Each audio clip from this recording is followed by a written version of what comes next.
Yo, Gilas fans! Unang laro ng Gilas sa SEA Games at walang Justin Brownlee, walang import to. Pero sabi ng Gilas, no import, no problem. May mga bagong tigabuhat, dominating pa rin sa Southeast Asia. Pag-usapan natin yan, kaya wag na natin patagalin pa. Tara na, let's go!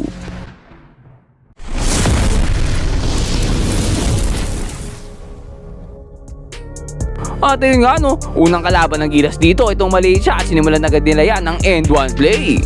Nagbabalik naman sa Gilas squad dito si Matthew Wright at 3-pointer agad ang binigay sa first quarter ng laro. Nakakuha pa sila ng steal dito. Matthew Wright na naman nagmamadali, easing layup lang, walang kamantay-bantay.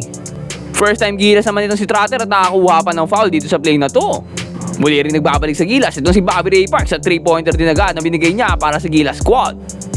Early run para sa Gilas pero ito na naman ang Malaysian team. Aminin na natin, no, hindi naman kalakasan masyado itong Malaysia. Pero dito hindi sila nagpapauli against sa Gilas at sumasabay. Talaga nakikipagsabayan sila dito, bumelta pa ng 3-pointer. Sobrang solid at ang gaganda naman ng laro nitong Malaysia no, sa ating first quarter. Another 3-pointer na naman nga mula sa kanila. Dito nga nagsiselebrate agad sila. Masyadong maaga celebration nyo boy. At ito nga bago pa nakasagot ng Gilas ng 3-pointer. Kaso bago matapos ang first quarter, another 3 points na naman ang bibigay ng Malaysian team. Kaya natapos nga ang ating first quarter with a 6-point lead itong Malaysia against sa ating Gilas squad.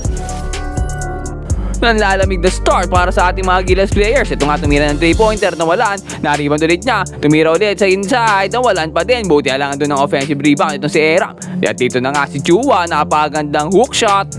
Bukod nga sa malamig, kinagkakapaan pa. Ito nga muntik pa maagawan itong si Ray Parks. Buti alang na-recover ni Panopio at natira pa to, naipasok pa nga. Pero ito naman nga ang Malaysian basketball team. Sumasalaksak na naman ang number 27 nila.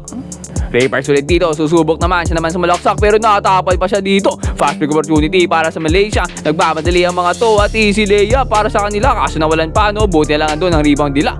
Pero ito na, Ray Parks Jr. babawi na, 3-pointer. Pero hindi pa siya tapos dito dahil after ng 3-pointer, sasalaksak pa against 3 defenders. At ang ganda pa ng depensa dito ni Robert Bolick. Napakalupit sa depensa, 2 blocks agad, back to back. Dito Ravena, biyanto na bola kay Eram, easy layup lang. At ako na nga dito ng Gilas ng momentum, napakaganda speed move mula kay Bolick. Napakaganda pa ng miracle layup na yon ay kasama pang foul. At ang ganda talaga na pinapakita ng depensa dito ni Bolick, nakakuha pa sila ng steal. Aliw pa sana no, kaso lumipad at nawala yung bola eh. Buti lang, grabe nga hustle dito. At dito halatang talaga nagkakapaan pa ang Gilas players natin no, nagkakaligawan ng bola. Pero ito hindi naliligaw dahil bago matapos ang second quarter, Ray Parks na naman tumira ng 3. At dahil nga sa napakainit na run na yan ng Gilas ay lumubo kalamangan nila dito, 16-point lead pagtapos ng half. Third quarter, sumusubok bumawi dito Malaysia, nakalusot nga sa depensa ng Gilas. At grabe rin ang pressure na pinapakita nila dito sa depensa sa third quarter natin. Nakakuha pa nga sila ng steal dito. Grabe naman yun, ang higpit ng depensa. At dito nga, fast break opportunity para sa kanila. Easy layup na naman, back to back. Pero ito naman, Ray Parks Jr. pumeke pa, napakagandang fake tone at napakagandang ball movement na nag-lead sa 3-pointer na to sa corner. Pero sasagot naman agad dito ang Malaysia ng kanilang sariling 3-pointer. Binura agad ng 3-pointer ng Gilas at sinamahan pa yan ng libreng-libreng jumper na to. At itong number 27, ginagalawan si Ray Parks, ankle breaker, sabay step back 3. Grabe naman yun, nasty move mula sa ating Malaysian player eh no? Pero okay lang daw dahil papasok naman ng 3-pointer ni Robert Bolick. At napunta nga ulit kay Bolick ang bola dito pero this time ibabato niya kay Ravena. Kaso lang nasabitan dito si 30, nagbawi-wawi yung kalaban eh. Dahil nga dyan nakakuha ng flagrant foul itong Gilas. Kaso parang naalog dito ng konti si 30, nabitawan niya ang dribble niya, nakagawan tuloy sila ng Malaysia, nakakuha pa ng fast break. Muntik pa matapid doon si Ray Parks no. Dito nga double team na nila ang Malaysian team. Kaso lang nag-backfire sa kanila yan, naka-open sa mid-range shot itong kalaban at nakakuha pa ng open sa ilalim. Muli na nga bumakon dito ang Malaysian squad. Ray Parks naman naapulahin ng apoy, kaso nagbintes. Pero dito Ravena, napakalupit na rebound doon, grabing hustle. At ito nga Bolick na naman, nawala depensa, tumirang 3-pointer, kaso nawalan. Pero dito bumalik ulit sa kanya, ayoko na nga ng 3-pointer, sabi ni Bolick. Atake na lang siya dito at grabing galaw naman yun, may kasama pang foul to end the quarter. At dahil dyan napigil ng Gilas ang paghabol ng Malaysia, 11-point lead pagtapos ng third quarter.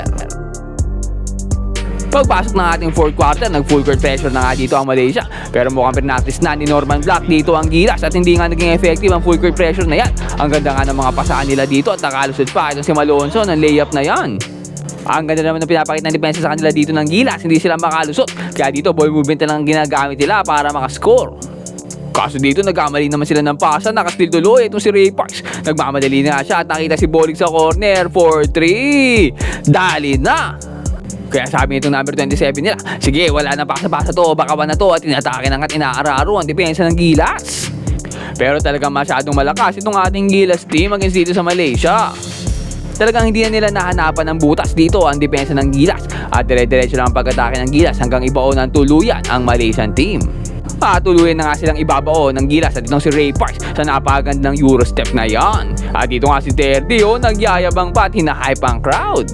At dyan na nga na-secure ng ating Gilas Pilipinas ang kanilang unang panalo sa ating SEA Games. Natapos nga ang laro sa score na 83-58 in favor of our Gilas Pilipinas team.